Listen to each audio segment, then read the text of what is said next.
I started this channel before the election as I wanted to get the message out that we are in uncharted waters, that absolutely no one understands or can accurately predict how things will play out. Never in our 249-year history have we been in such perilous time. We are facing the possibility of losing our freedoms and our democracy. Never before have we had such a flawed man as president and a corrupt Supreme Court knocking down norm after norm, helping him to gain unprecedented powers.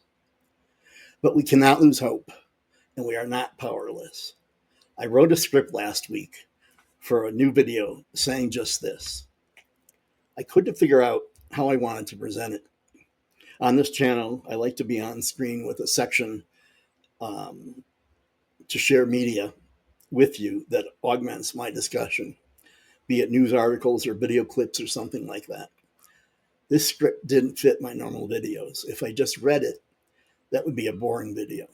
If I wanted to read it with my new normal screen, you would see me reading it, and I would be showing some images on the left part of the screen. The script didn't fit my normal videos. If I just read it, that would be a boring video. If I wanted to read it with my new normal screen, you would see me reading it, and you would see me showing some images on the left-hand side here, part of the screen. None of that felt right.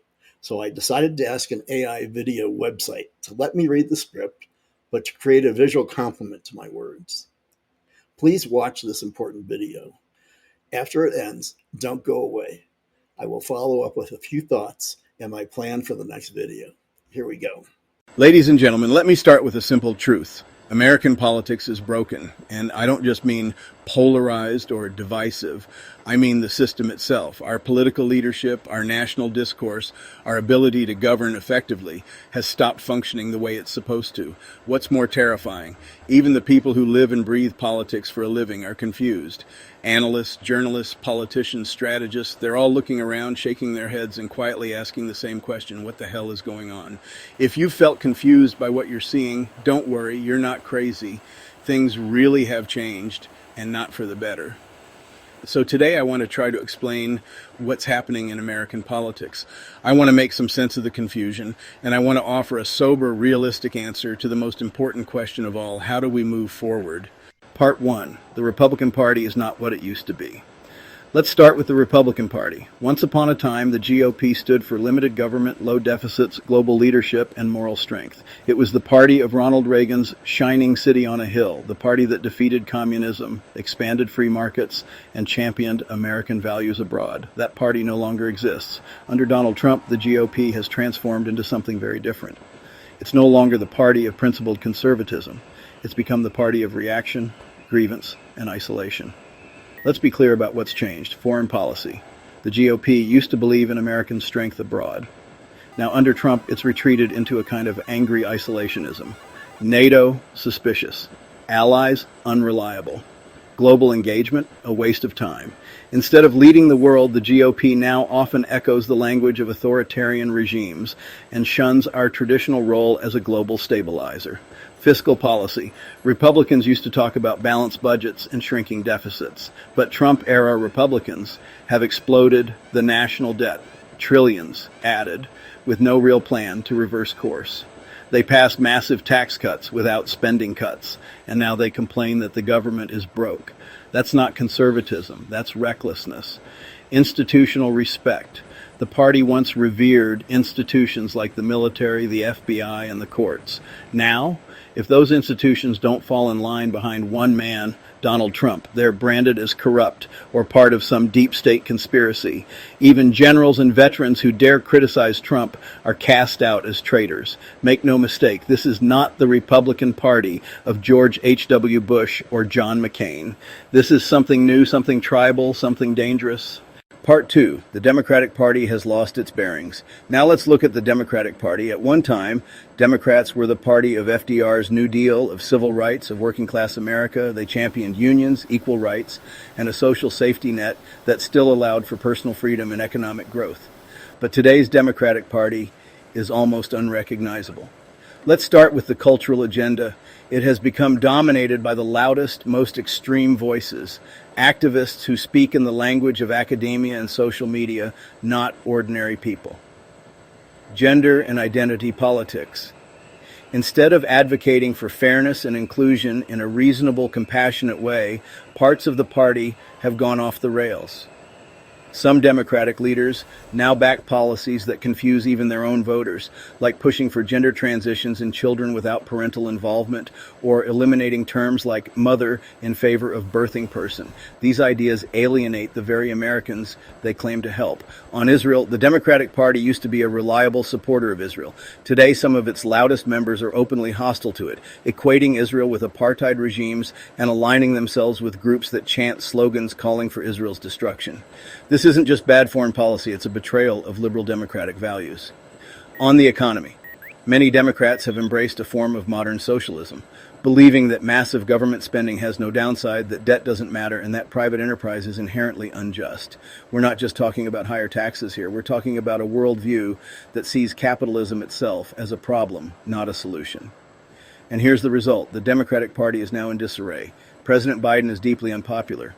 Many Americans don't feel like they have a place in the party anymore. Not moderates, not independents, not working class voters. And even those who still vote Democrat often do so while holding their nose. Part 3. So where are we? So here we are. One party is driven by grievance, fear, and loyalty to a single man. The other is driven by ideological purists pushing utopian ideas disconnected from reality. The center is collapsing. And Americans, normal, decent, thoughtful Americans, are stuck in the middle, wondering what happened to the country they grew up in. They look at the chaos and ask, shouldn't someone do something? But when they look for alternatives, the options are grim. A third party? Maybe that sounds good until you realize how broken our electoral system is. Third parties don't win, they spoil. They split the vote and help the worst option rise to the top. And as tempting as it may be to say burn it all down, we can't. We don't get to scrap the two-party system. There is no reboot button for democracy. We're stuck with the system we have. So the only question that matters is, can we fix it from within? Part 4, how do we move forward? The answer, I believe, is yes, but only if we're willing to do the hard, unglamorous work of reclaiming the center, not a bland middle ground where no one stands for anything, but a principled, pragmatic center that reflects what most Americans actually believe. Let's talk about what that looks like. 1, we need courage from leaders, real courage, not tweets, not cable news rants.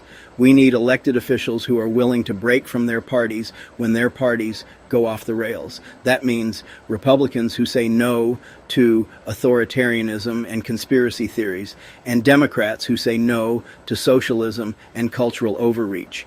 It means leaders who can tell uncomfortable truths to their base, even if it costs them an election. Because integrity is more important than re-election. 2, we need citizens who pay attention, not just at the presidential level. Washington gets all the headlines, but real change starts locally. School boards, city councils, state legislatures. These are the proving grounds where better politics can begin. If we want national change, we have to start with local seriousness. 3, we need to stop treating politics like religion or sports. You're not betraying your team by criticizing your own party. You're not a traitor if you think your side is wrong. In fact, the opposite is true. Democracy depends on self-correction. Loyalty should be to the truth, not to a party. 4, we need to reject the loudest voices on social media. Twitter, TikTok, and YouTube do not reflect reality. They reward outrage, performative wokeness, and performative rage. Most Americans don't live like that. Most Americans don't want to live like that. So we need to stop letting those platforms set the tone for national debate. 5, we need to rebuild trust in institutions. That doesn't mean blind faith. It means acknowledging that without functioning courts, an impartial press, a professional military, and a bureaucracy that works, we don't have a country. If every institution is deep state or fake news, then nothing holds. That's how democracies fall. 6, and finally, we need hope, grounded in realism. No, we can't fix everything in one election. No, we can't cancel the parties and start fresh. But we can vote smarter, we can pressure better candidates to run, we can call out extremism on both sides, we can talk to our neighbors, not scream at them, and we can remember that the majority of Americans still believe in fairness, decency, and freedom. So what do we do with this political moment? We don't give up, we don't run to the extremes, and we don't pretend there's an easy fix. We face the truth that both parties are broken, that the political class has lost its way, that the voices of ordinary Americans, those who want sanity, safety, and substance, are being drowned out by noise. But we also remember this: the future isn't written yet. And history has shown us that when Americans get fed up enough, they act. Let this be that moment, not one of despair, but of clarity. A moment where we stop waiting for heroes and start becoming them. The stakes are high, but so is the potential for a better, saner, stronger America. Let's get to work. I know that you, just like me, wonder how we can stop Trump from absolutely ruining America. It's something I think about multiple times every day. We are in such a mess with this megalomaniac in power. I feel helpless. That's why I wrote the script for this video we just watched. I know that I am in no way ready or willing to throw in the towel. I wanted to do this video to bring that message to you, to not give up. Yes, it's a frippin' mess, but we must fight back, not give up hope. The message in this video was a broad message of not only to hang in there, but yes, there are things for you to do. If you watch my prior videos, you know that I think the DNC is dead and not worthy of a single cent from me. They have absolutely been out of touch with voters, started their own base, and were ultimately responsible for the disastrous elections last November, from the poorly executed Harris campaign to the losing the House and the Senate. If we lived in a perfect world, the DNC would die a natural death, and a new organization would arise in its place. Nobody would be happier than me to see that happen. Believe me, they are terrible. Unfortunately, we don't live in a perfect world.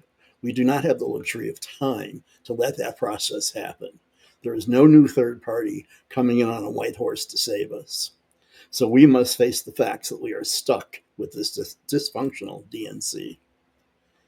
In my next video, I'm going to lay out what I think the DNC needs to do to get back to being a respected party, what their messaging needs to be. And I'm going to throw out, so be for my next video this week. But before you go, I have one favor to ask of you. I'm just one guy with a number of years doing different times with different projects and campaigns. Please help me in building this channel and campaign. The first thing I ask of you is to subscribe to this channel in order for the channel to grow and get the message out to more people. It's so important that we grow this channel. The second thing I ask of you is to please share this channel with people you know that can become part of this.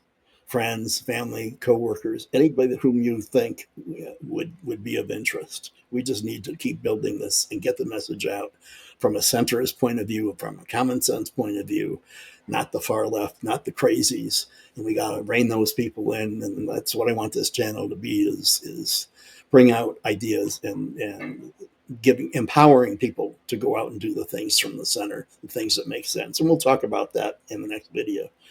So again, please subscribe. Please share this video with others in your life. And I'll see you in the next video. Thank you.